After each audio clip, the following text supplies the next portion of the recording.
Guardians of the Galaxy Volume 3 is on the way, and while it looks like a great conclusion, I'm also expecting emotional whiplash, because one of the Guardians is going to die. Maybe two. I'll be shocked if none of them die. So let's take some guesses.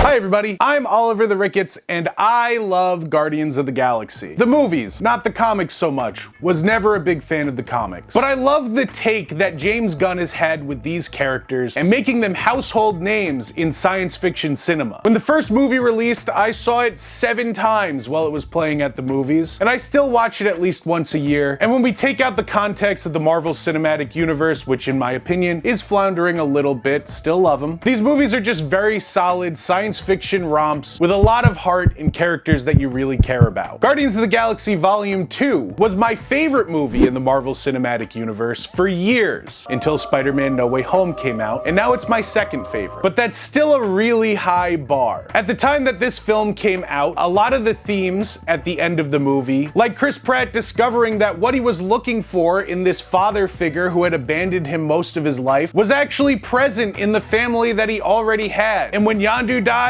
that moved me. And now when I watch it today, it's not the same thing that gets me. The movie's evolved as I've gotten older, because now I can get through that part no problem. But when they get to the end and they're having Yondu's funeral and Rocket says to Quill, all of the Ravagers came for him, even though he was always mean. And Quill says to Rocket, well, of course they did. And that's an unspoken thing, that we're your friends and we're your family. And oh man, it's giving me chills right now talking about it. We'll come for you when it's time to. There is nothing in the Marvel Cinematic Universe that is as emotionally intelligent as that, and I don't know why this movie is so underrated, I guess. My love for these films is something that I've shared with my best friends, and most importantly, my wife. We talked about it on our podcast many times, as well as all across this channel, and I even have a tattoo from Guardians of the Galaxy on my ankle. So Guardians of the Galaxy Volume 3 has a very high bar to hit, and just judging from the trailers, I think they're gonna do it. Now, I have been very disappointed in a lot of big movies that have came out this year, but my gut is telling me that this thing is going to deliver. The first trailer for Guardians of the Galaxy Volume 3 just gives me chills and gets me emotional. The week after this came out, I caught myself numerous times on long drives thinking, oh my god, they're gonna kill Rocket, the poor little trash panda. And I really am getting emotional about this little stupid CGI character. But the thing is, he's been a part of my life, although he's fictional, for the better part of the last decade. There's no way that I can intelligently sit down and look at either of these trailers like I often do on this channel, but I wanted to document how excited I am for Guardians of the Galaxy Volume 3. So I thought it would be fun to sit down and discuss with my wife, who loves these movies almost as much as I do, what we think the fate of each Guardians of the Galaxy character is going to be, and more specifically, what the likelihood that each one is going to die is.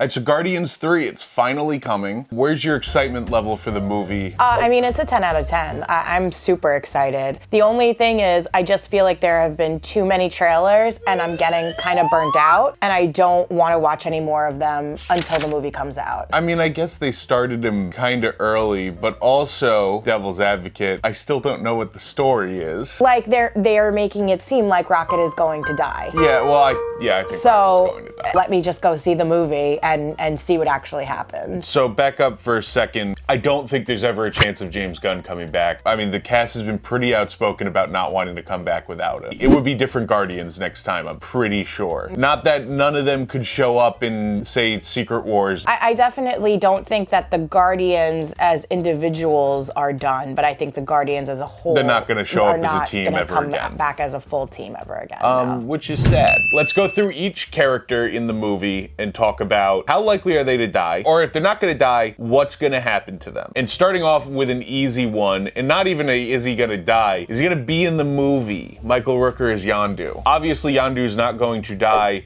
again. Yes, very, I would say extremely unlikely to die. That's the no, already dead. He's already dead. Is he gonna be in the movie though? I think there's a possibility. I mean, they gave him the flashback in the Christmas special. I don't know if they'll do that again. In a lot of ways, like, Yondu is kind of a big emotional core to Peter Quill. Yeah. I think you could do another thing like that, especially because Kraglin is still around. Kraglin still has the arrow and doesn't know how to use it yet. I think maybe there's some room for Yondu to show up in a flashback about that. Or like as like a Force ghost and kind of like, you know, Star Wars trickles into everything. But I'd love to see Yondu. Yondu's my third favorite Guardian. All right. Fourth.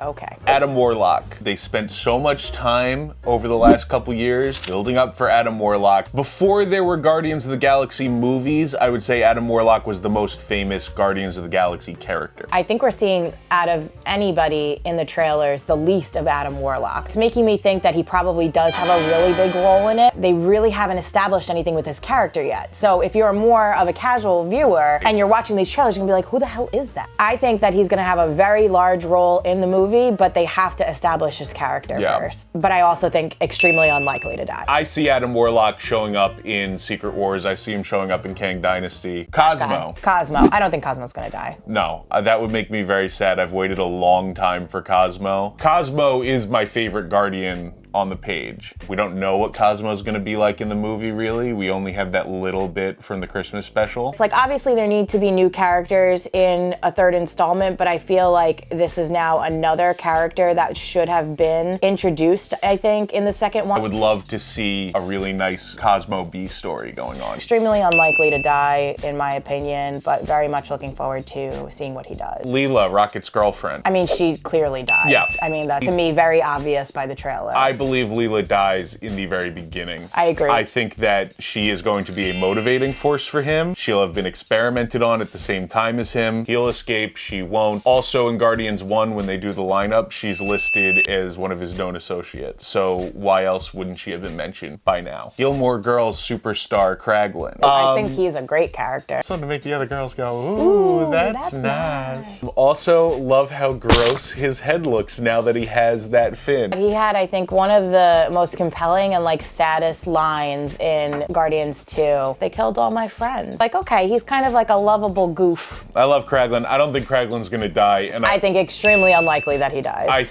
I don't know how likely it is that Kraglin shows up again. I guess the thing is, it's hard to see the character connected to something other than Guardians. Right. Gamora, I just think very cheap if they killed her in Infinity War. I don't think they're gonna kill her. Yeah. If anything, I think that she actually may not be in the movie all that much. I think she'll be important. No, I'm not saying she's not important. I'm just saying I think in terms of like screen time, I actually think that she'll probably not be in the movie all that much. Right, because she's not with them right now. No, and it's clear that she's a completely different person.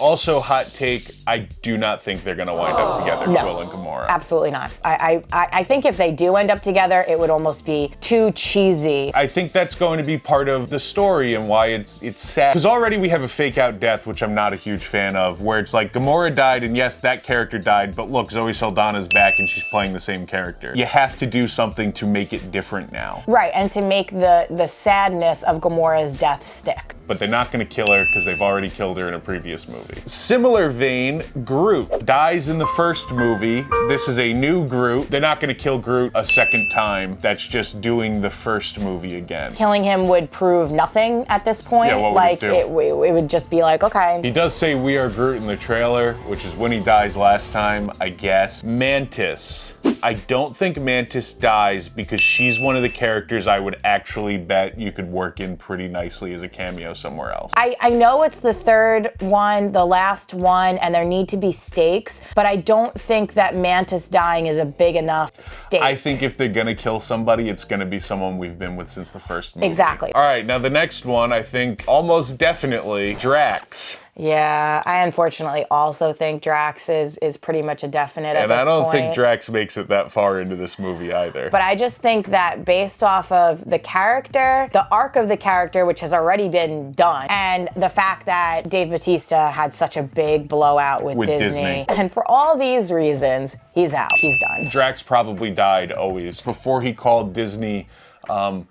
some not very nice words that YouTube won't like me to say. And before he decided he wasn't gonna be in any of the merchandising, it's bad business to keep him on, unfortunately. If you're Disney, even though morally, I actually think he's right. From a business standpoint, Disney probably didn't even want to bring him on in the third movie to begin with. Oh yeah. But it was the kind of thing where it's like, it has to happen, so we just kind of have to play nice in the sandbox. I think he dies in the second act. Nebula doesn't die. It felt very strong one way or another about each character. To me, Nebula is a question mark. I think that it could go either way. I guess I could see her dying. I guess what would be the point? I think that if anything, if she is going to die, it's going to be self-sacrifice because she finally found a family that values her. Karen Gillan is a big enough character actress that you could bring her back. Like, people know Karen Gillan, but I don't think she's in hot enough demand that it would be hard to bring her back. And people know Nebula as like a Guardians thing instantly. If you wanted to have Guardians cameos going forward, I almost feel like your best bet is Nebula in Mantis, which is kind of why I feel like Nebula doesn't die at the end of this movie. No way in hell Peter Quill dies. Yeah, extremely unlikely Peter Quill dies. I just think that that would be a bad move on their part. You get more out of his character by having him react to the deaths of others than you do by killing him. It would feel unnecessarily heavy if he died. First of all, I love Peter Quill. I know a lot of people want to hate him now. There's such a nice arc of Quill going from a man-child to being a man in charge of his crew, and I think this movie ends with him flying off into space alone. Maybe he returns to Earth in the movie. I don't think he stays there. I don't think he winds up with Gamora. Yeah, I almost like don't even know what to say that I think happens with him because I just feel like it can go in so many different directions depending on what happens with the Guardians as a whole. Rocket is another story. I know there's a camp that says they're making it way too obvious that Rocket is going to die. I am of that camp, to be totally honest with you. I think it is way too on the nose that Rocket is gonna die. I think they know people are going to say this. James Gunn has said pretty much repeatedly, like, this one is Rocket's movie. We're getting the origin, we're gonna get the death as well. Look at the whole team of, like, if I have to pick one death, the death that seems most satisfying as a closer to me is Rocket. Also, look at these posters. Like, how many of these posters allude to, like, yeah, Rocket's gonna die? But like the thing that bothers me about all of that then is why are you being so heavy-handed then with the fact that he's gonna die? What stake is that giving us going into the movie? Avengers Endgame, I knew Tony Stark died. Got spoiled for me. I go in, it's still a gut punch. I don't think it's the end of the world us believing and speculating and building up that Rocket is going to die. I almost feel like we'll service it better when he does die. And I think it's almost going to feel more significant when it hits. I think it's likely that he dies. You take away an element of surprise and like your discovery when watching a movie when you're so heavy-handed in the outcome of a main character. Maybe it's that nothing's going to detract from me being excited. And honestly, you could tell me the end of the movie and I would still want to see it. I can't wait to be sitting here next month talking about what the movie was like. I really am looking forward to the movie. I can't wait. I can't wait to just be in that Guardians like feel. And that's that. Folks, I'm very excited for Guardians of the Galaxy Volume 3, and I feel like I've been looking forward to it for a long time. Until next time, I'm Oliver the Ricketts. Rocket, I'm so sorry, man. This is it, buddy.